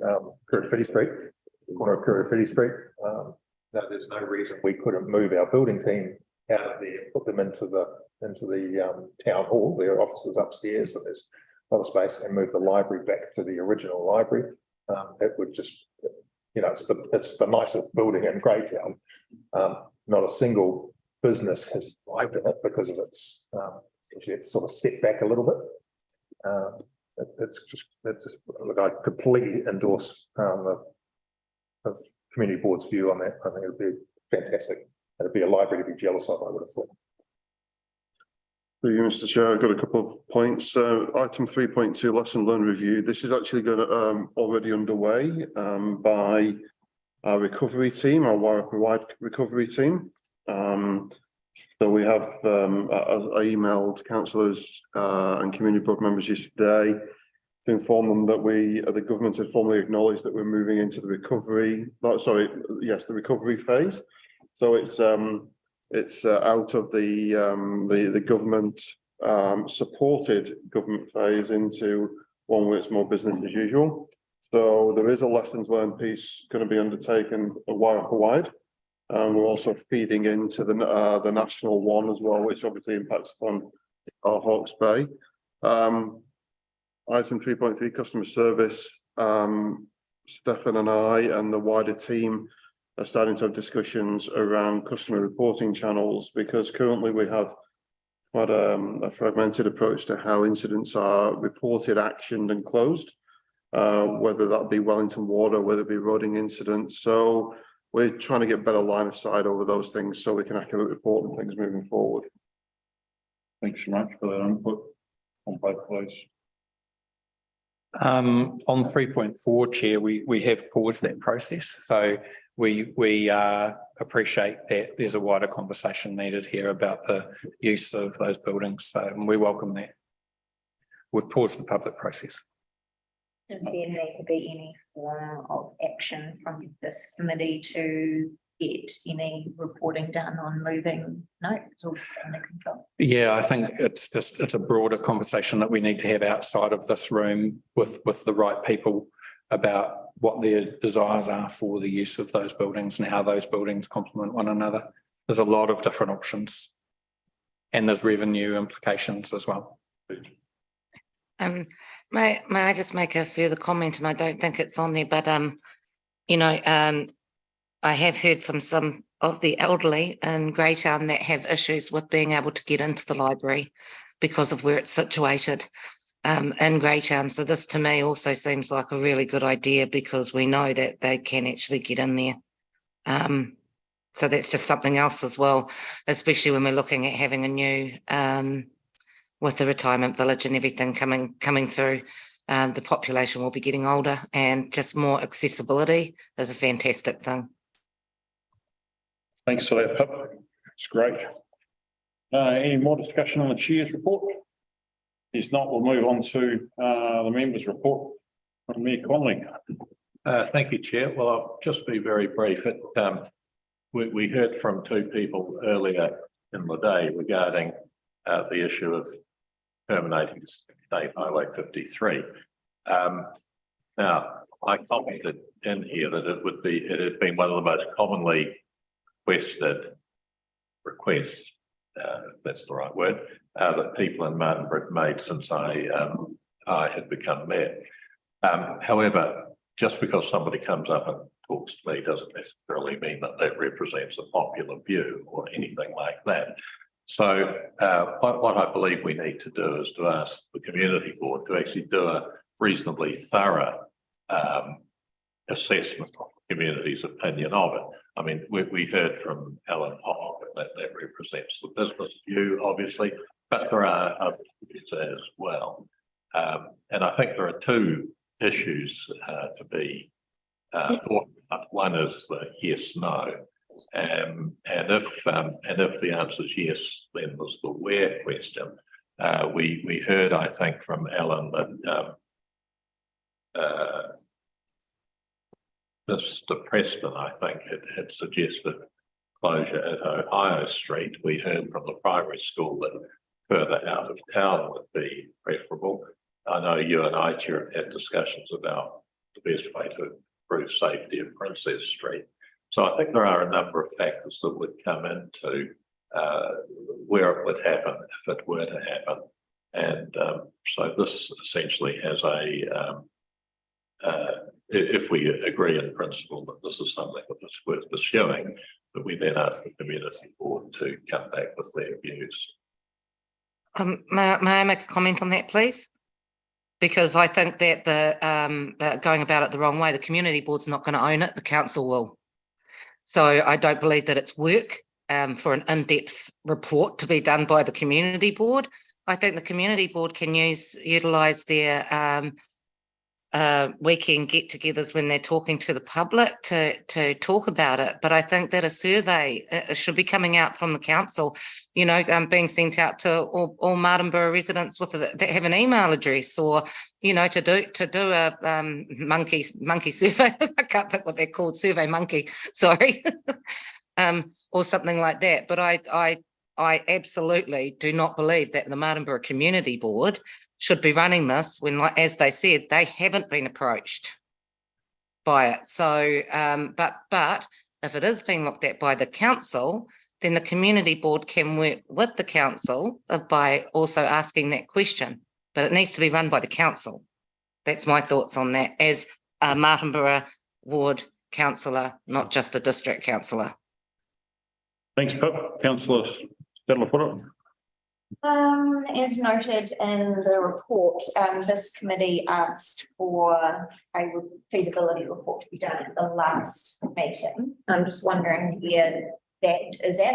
I personally don't feel that I would have enough information to make a paper without that feasibility study. I mean, I heard the public participants and their arguments for it, but I still need to understand ultimately what the cost to council is by taking over this section of the road, and I don't have that yet. Yes, absolutely agree. Just as a note to reinforce that point, Deputy Mayor, we may find ourselves in a situation where prior to adopting or even purchasing, you know, even by default, any assets, it might actually require community consultation. We'd have to explore that. So I think it would be wise to look at that feasibility and benefits report as a first step. There's an action item 117 to do just that. So why don't we let that come first and then come back to this one? We've got that report and then see where we take it from there. Councillor Wilcock. Yeah, I think it's Chair.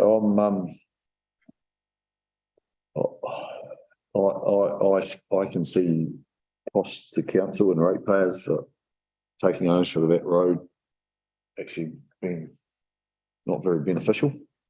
Rather than trying to shut the road, I would rather the first thing we done was had our staff officers, like Stefan maybe and Paul and Tim or something, to have talks with Waka Kātaui about there must be a way to make these traffic management simpler for these fundraising groups, and that in a situation of basically what is essentially a dead end road to them,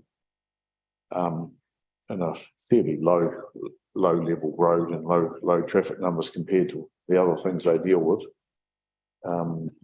rather than taking ownership of the road and then putting the cost on the ratepayer of maintaining that road for the next 100 years.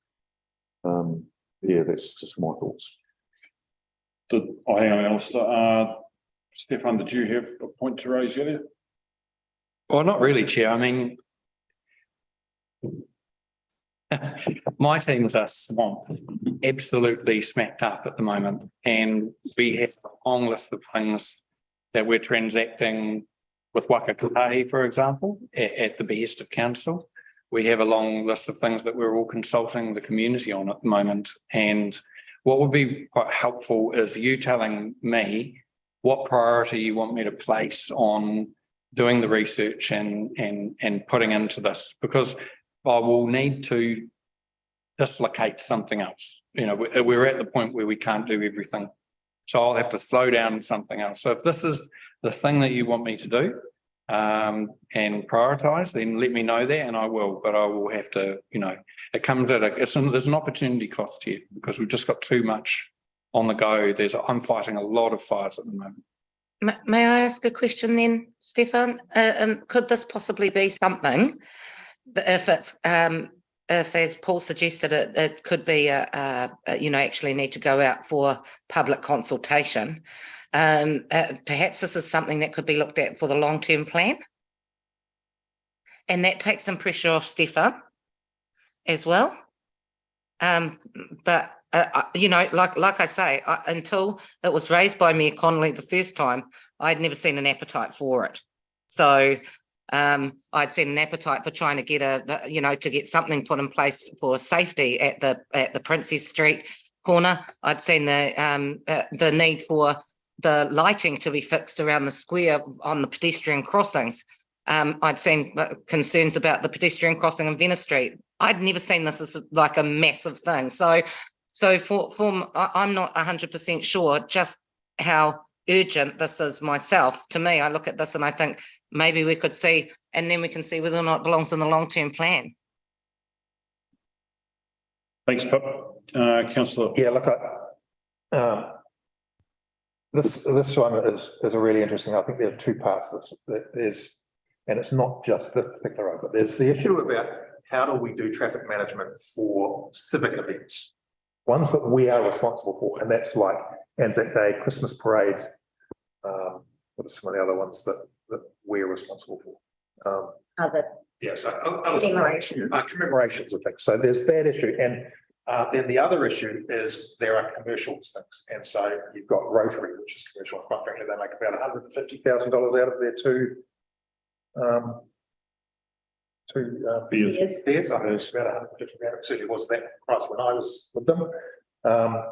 Then you've got Toast Marlborough. Quite frankly, they could put another 20 cents on a ticket, and so on. So there's the commercial activity. That commercial activities have the ability when they sell tickets to cover the costs, no problems whatsoever.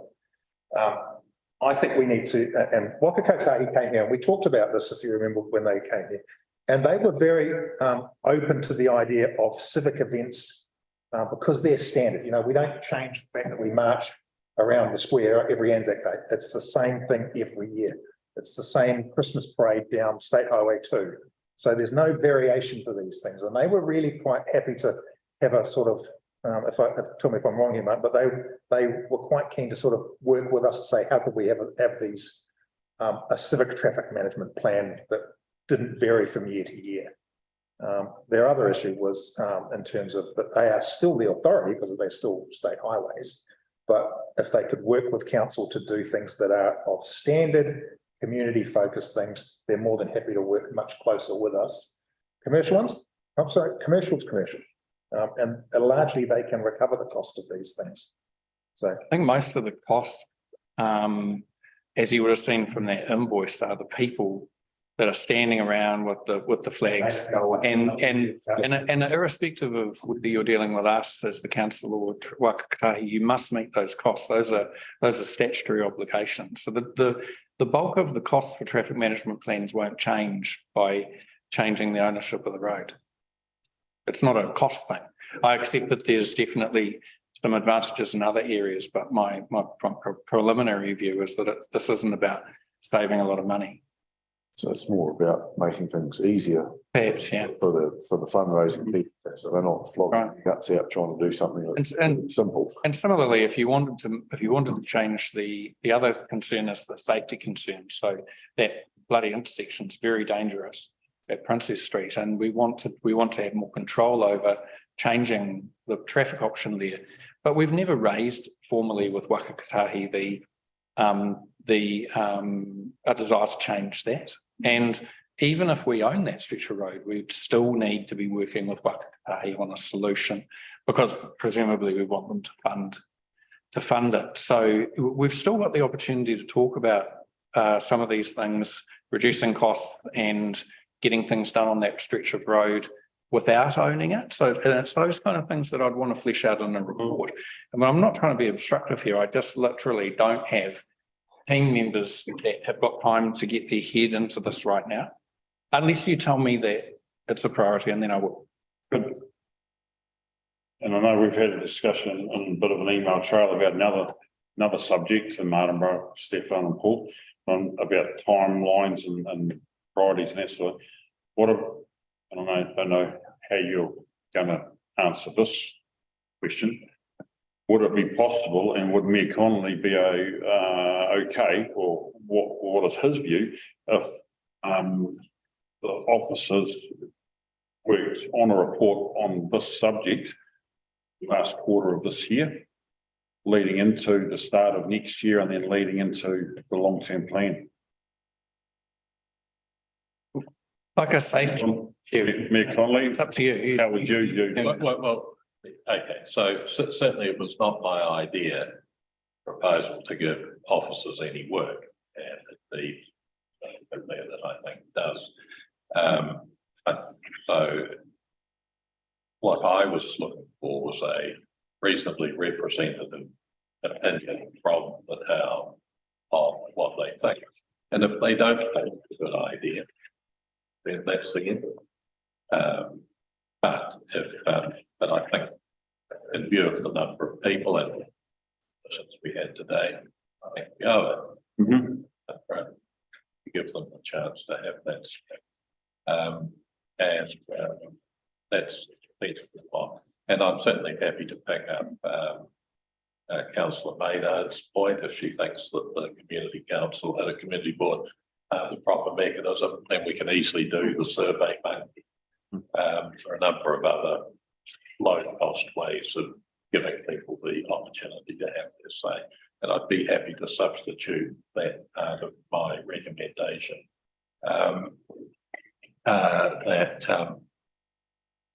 Request that a survey seeks the community's opinion. Martin, I don't think a survey would be possibly the best thing until we have the money. You know, like we need to know what the costing is going to be for them, for the ratepayers to take it over. To be saying, yes, this sounds wonderful. It's like, you know, and then it's like, okay, well, that's awesome. It's going to be an extra 1.5 mil every year. That changes things. Then they go, no, don't worry about it. But well, I don't know where that fanciful $1.5 million comes from. I mean, how many kilometres of sealed road do we have in the district, please? It's about 100? Less. Oh, no. No, I made that number up. Sorry, I literally made that number up. That was just a number that was thrown out there. I think the point is, though, we don't know if it's $10 or $1 million because we haven't had the report done, and therefore, is it right to ask the community for their opinion? It would have been like asking Hinakura residents which option they wanted, the pink, the yellow, or the orange, without them knowing that one had sort of an infinite cost and one had a relatively small cost. So I think Pip's point is we need to be able to say, what do you think of this idea? It could cost this amount of money. Give us your opinion. Which all takes time. It would do with an normal consultation process. Well, but that's where I think it might sit better in the long-term plan. So anyway, that's you know, like looking at it and giving Stefan a bit of time to get through some of the work he's got now. I mean, this is a stretch of road that heavy transport don't travel on because they go around Princes Street to Dublin Street and sometimes the other way. And in actual fact, if we're worried about the cost of a street, we should be worried about Dublin Street because there is a road that gets hammered by heavy traffic. We are.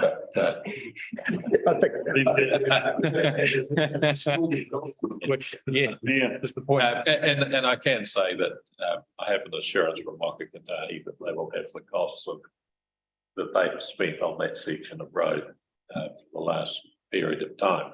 I'm surprised it hasn't turned up. That's for some time. I think there is certainly desire for an investigation.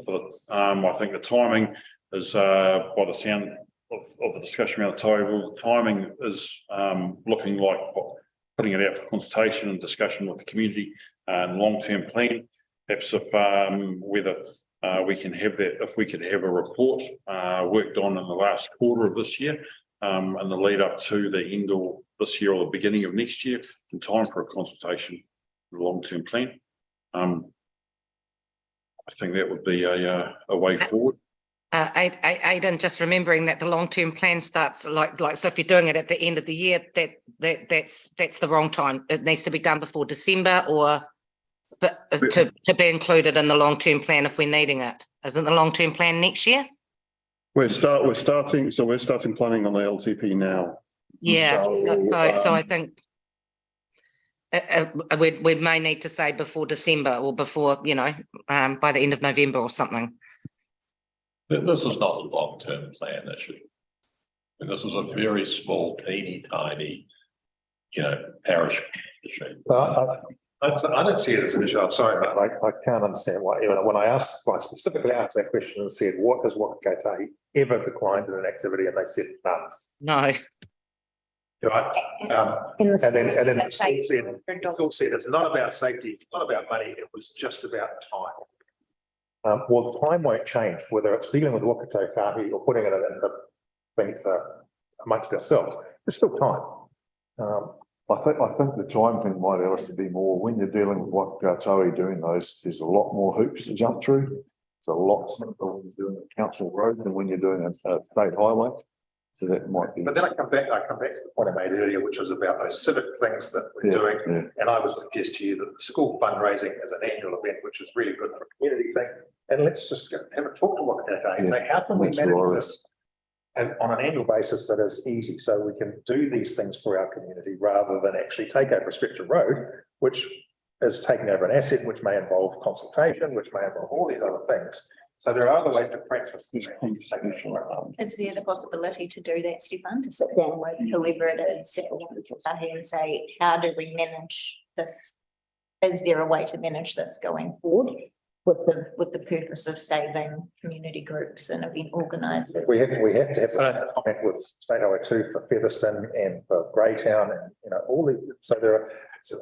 I think yes, of course, there's the opportunity to do that, but then what you're doing is you're narrowing what the mayor's trying to achieve in his report down to events, but whereas I think this is actually, you know, it touches on other things like control of the road for, you know, traffic management, the control of the road for changing pedestrian only areas, et cetera, et cetera. So I think there's a wider ambition here, but we certainly could have that conversation with Waka Kotahi about the cost of events, but that's a subset of what Mayor's put us forward. Could we reword that action 117 that's already sitting on the list and add a date or a target date, a timeframe in there perhaps for that report to come back to this committee either by the 20th of September or the 15th of November?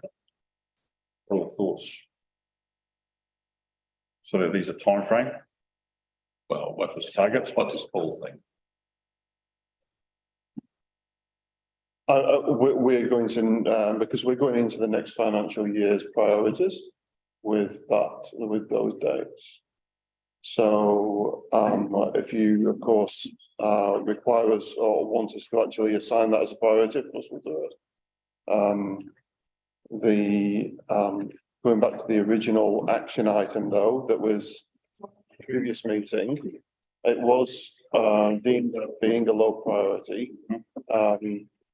If it's not an LTP issue, we're going to need, with the acquisition of an asset, we're going to need to consult with the community in a meaningful way. And that in itself is going to take time in addition to the report itself. I mean, touch on an earlier. Can I just make a comment? I mean, the action item is in respect of the process. Now, I don't think that's going to be very difficult for Waka Kotahi to come back and tell us what the process is. Because actually when they were here, they said it's a very simple process. We've done it lots of times. What the key issue is, what do the people of Martinborough think? Mm-hmm. And if the people of Martinborough don't think much of it, there's no point asking Waka Kotahi. I think we still need to have what the costs and the implications are to go and have that conversation with the Martinborough community. All right, well, if we amend the recommendation, we conduct a survey of Martinborough residents once the costs have become available to us and can be shared. How does that sound? You've got two recommendations. Number one is to agree in principle to request Waka Kotahi to terminate State Highway 53. Before the Martinborough we are subject to a report on the community's views, but I don't feel like I can vote on that without information on the cost, so we can request a survey, but number one still doesn't work. Well, it doesn't work for me. I can't agree to request Waka Kotahi to terminate that road without knowing what it's going to cost our We're ratepayers. not asking them to terminate it. What we're doing is agreeing amongst ourselves that we will ask them subject to a final approval. Subject to a report of the community's view of such a proposal, but there's no step in there for finding the cost. Well, that's why I offered to amend the recommendation. So, I don't agree to it, and I think it's around the wrong way. So I think it needs to be that we look at getting a report done of costings, and then getting the community's view, and then if the community wants it, look at requesting Waka Kotahi to terminate. But certainly I won't agree to it until we've got the community's view. Okay. Steve, what's the length of distance roughly from Princess Street to Square? Is that a K? About 700, I know. You got 700 metres of road, Be more than 700. footpaths both sides, so Yep. 100 metres of footpaths, curbs, channels. Does that Yeah, 10 metres for the road and 2 metres each for the footpaths. street lights, all that sort of stuff then become? Street lights, underground structures. So, Yeah. all that cost then goes on the ratepayer. So it's not only a Martin Borough community issue, it's a whole South Wairarapa ratepayer issue. Whether they would want, because they're the ones, it's not just Martin Borough residents that'll end up paying for it if we own it, it's the whole district. And through you, Matt, sorry, sorry, forgive me, it's been a long day. Just to build on that point, the initial feedback that we have is that that is a high traffic road, even though it may not be a high weight road, which actually increased significantly the cost of the recent resurfacing of it. So whilst from an asset perspective, it may, the maintenance schedule may be not, quite a way off. There's still a depreciation implications and there are still insurance implications that we would need to factor in. All the more reason really why we need to be in possession of all the facts. so could we reword action item 117 to include to request a report from officers on the process and the costs to terminate State 53 at the entrance to Martin Borough with a target date of either 20th of September or the 15th of November. Costs and ongoing liability. It's cost benefit, eh? So cost and ongoing liability. All right, let's get this done so we can have lunch before. I'm so hungry. There's I'm just going to eat Melissa. adding that extra text to that action item that's already in the on the list there, satisfactory. Martin? Can you repeat that for me, please? What is the new thing? And has number 2 recommendation gone? It's not a recommendation, it's an action item. Yeah. So we're going back to the action items that's sitting in the sitting on the list of our agenda, which is page 121. And we've got action item 117 there from the 13th of April. And so we're rewording that. Is that from the action items report, you mean? Yes. Gotcha, sorry. 117, yep. To reword it and include So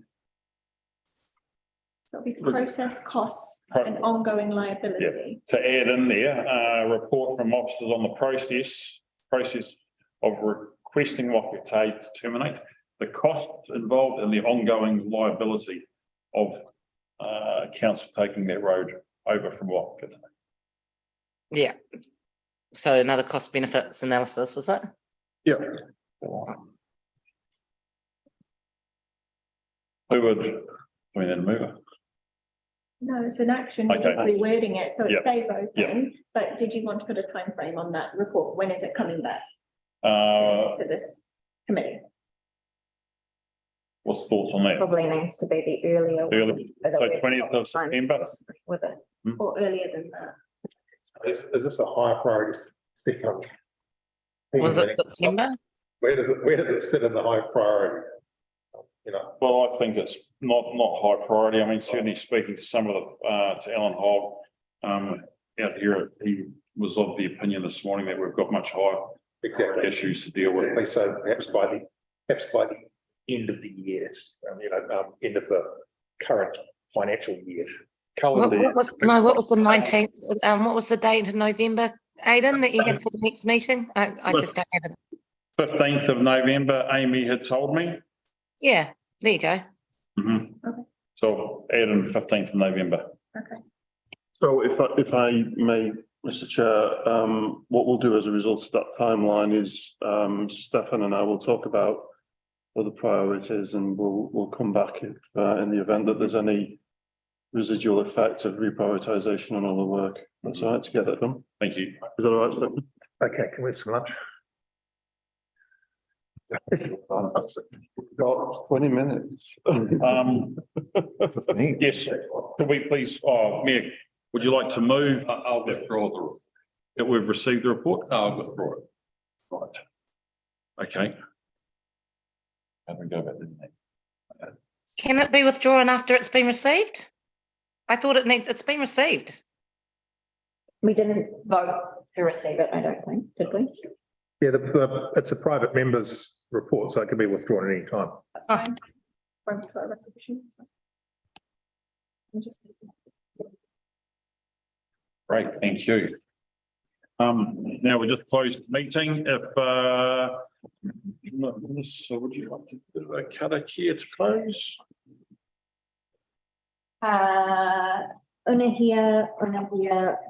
Unahia ki te uru tapu nui, kia wātia, kia mama, tina ko te nana, te wairua, ai, te ara, takata, koia ra e rongo, whakairia aki ki ronga, kia tina, Tina. koia, Thank you. Thank you very much, team. Thank you.